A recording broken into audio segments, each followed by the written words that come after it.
whole zone of the evolution that we are in 2023 at this point, where we are speaking about emotional intelligence.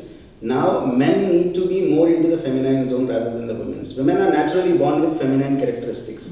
Now whatever we are empowering them, that will integrate the masculine side. But now we are not going for wars, we are not going for that survival mechanism as we used to have.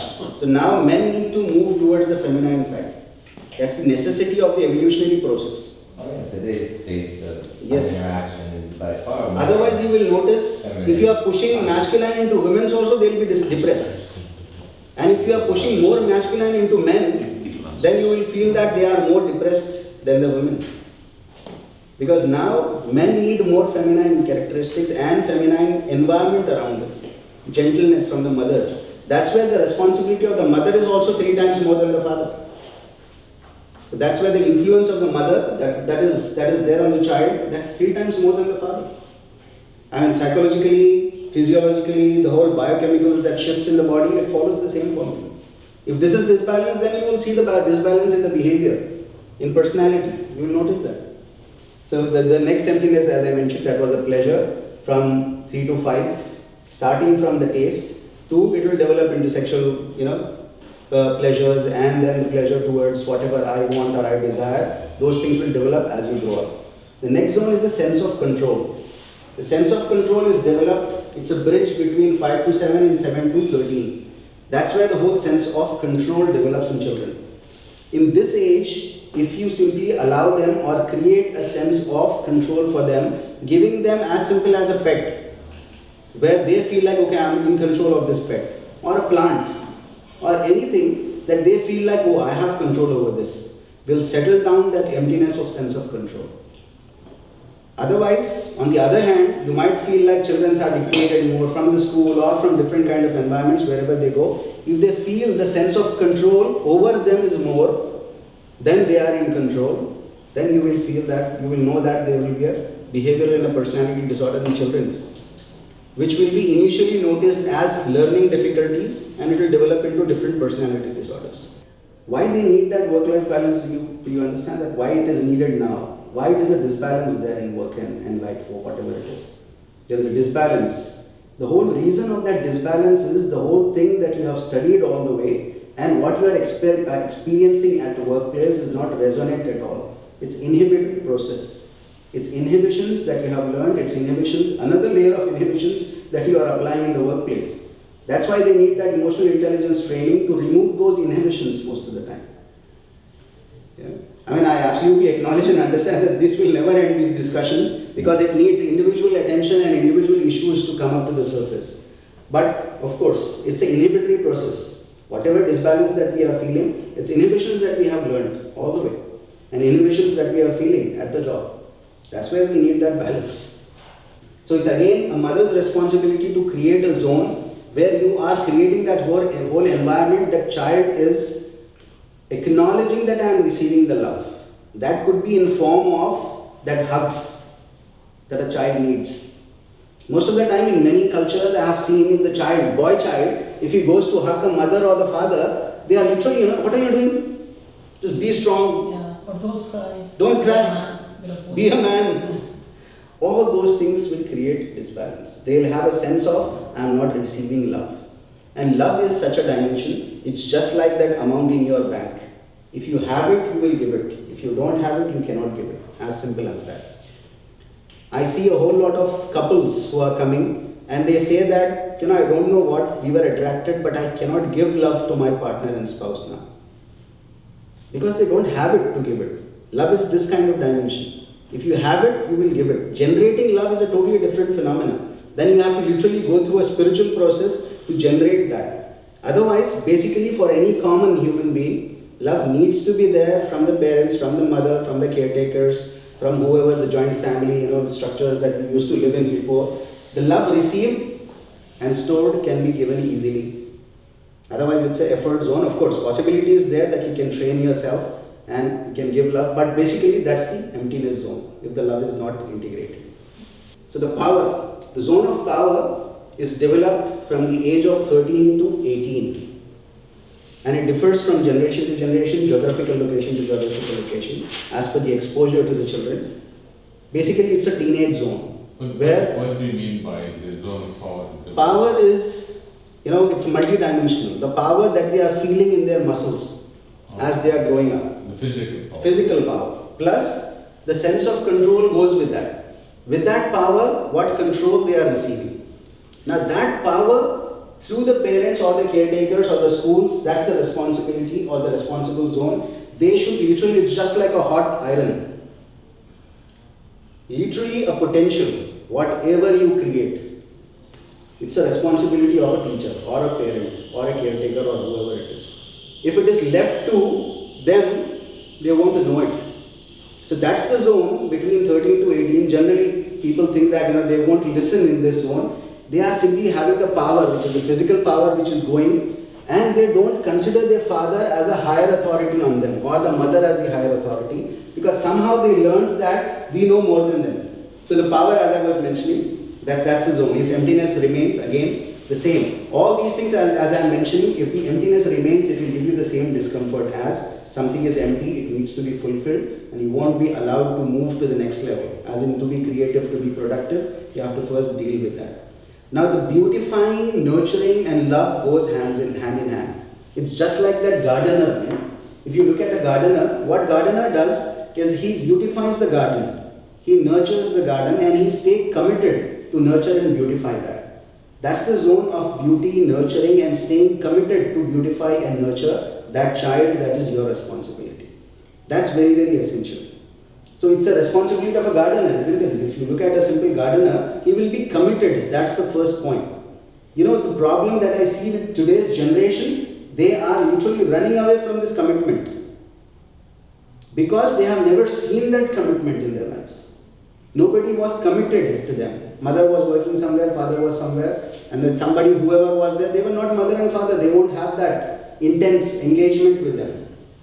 So they feel that if commitment is not theme or the theory of life, why should I be committed? They have this philosophy and strong belief that commitment is not good, it's suffocating. While on the other hand, I am telling you the universal truth, if commitment is not there, the whole universe will be chaotic. Just imagine the sun, which is committed to rise every day, one day he decides not to come out. It's chaotic. Commitment is the essential ingredient of life. If that ingredient for any reason you choose to simply eliminate, then you will notice the chaos. So that is again the beauty, the nurturing and the commitment which is integrated with that, a parental responsibility which teaches the child to be in a zone of feminine which is beautifying, nurturing and staying committed for anything. The whole zone of new generation, most of the time, not everybody, but majority of the children, commitment is suffocation for them. Yeah, so that is the zone of this thing. The next, what was there in the list? The justice. Judgment and justice. So this is again a sense of justice, sense of judgment, which is learned. It's a learned behavior. This happens in the age where you are processing, calculating. You are simply starting to analyze. You are starting to compare and compete.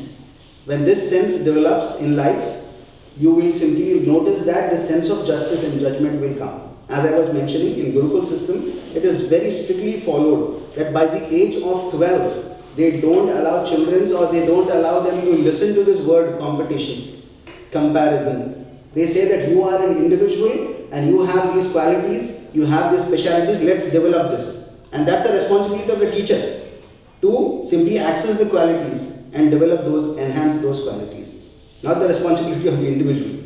So as they grow up, then they grow up in a balanced way. Otherwise, the justice and the judgment. Judgment mostly is a perceptual reality. I perceive like this.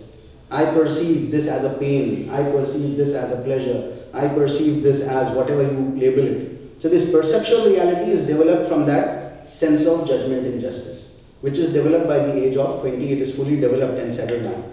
In this zone, the parental responsibility is all about I make my child independent in two zones.